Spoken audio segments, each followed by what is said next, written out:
government of Canada thought that they had inflation under control, but with the recent reports of inflation being back at 4.1% is proving that the Justin Trudeau government doesn't know how to cure this inflation. Grocery prices have increased by 6.9% this year. Gasoline prices rose 4.6% in August alone, which has me thinking that there's going to be a bumpy road ahead.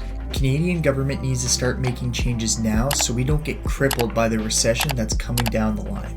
Inflation last year in 2022 hit an 18-year high, hitting a high of 6.8%, and even at some points throughout the year had peaked at 11%. And for the end of 2023, we are expected to have inflation around 5%. It is clear what the Canadian government is doing has not got inflation under control. Raising interest rates as fast as they did certainly helped with inflation, but the Canadian government needs to step in and start doing more so people's savings aren't losing their value at such a rapid rate. And the worst part is for the younger generation who's trying to set themselves up for the future. And with how expensive everything is, these people are living paycheck to paycheck, and there's really no sign of future of them having the ability to get ahead and set themselves up for retirement or whatever life goals they're trying to pursue.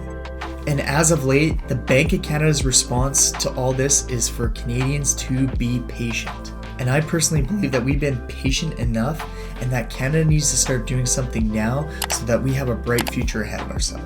And if you're getting a lot of value from this content, go and hit that subscribe button. I'm going to be dropping a ton of value in terms of what's going on in the Canadian government to keep you up to date so you can position yourself for the future. But let's get back to what the golden question would be. Why is inflation still on the rise, and how come we haven't got it under control yet? One of the biggest factors playing into inflation right now is the issues that the supply chain are facing and still having them not quite normalized yet after COVID-19. And when the supply chain gets disrupted, all those extra expenses that are incurred always fall back onto the end consumer, which is the people, like your groceries, your gasoline, everything just rises when the supply chain gets disrupted, because the end consumer still has to purchase those products, and all the companies and corporations just add on all the extra expenses to the end consumer when they go to sell these products. Another factor that we can't forget is the large amount of stimulus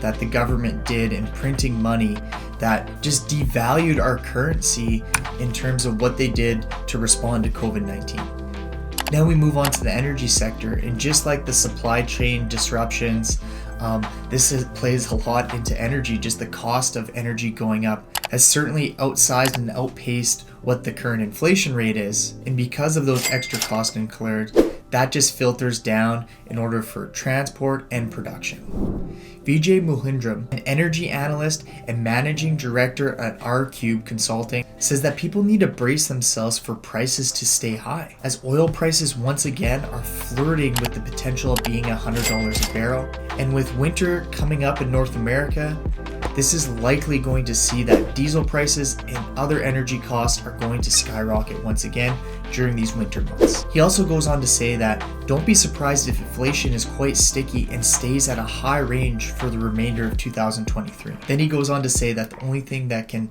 stop inflation dead in its tracks is a long, hard recession that's going to cut the current demand that people are having. But the worst part for Canadians and the end consumer is that prices on essential goods have also seen a big uptick from inflation.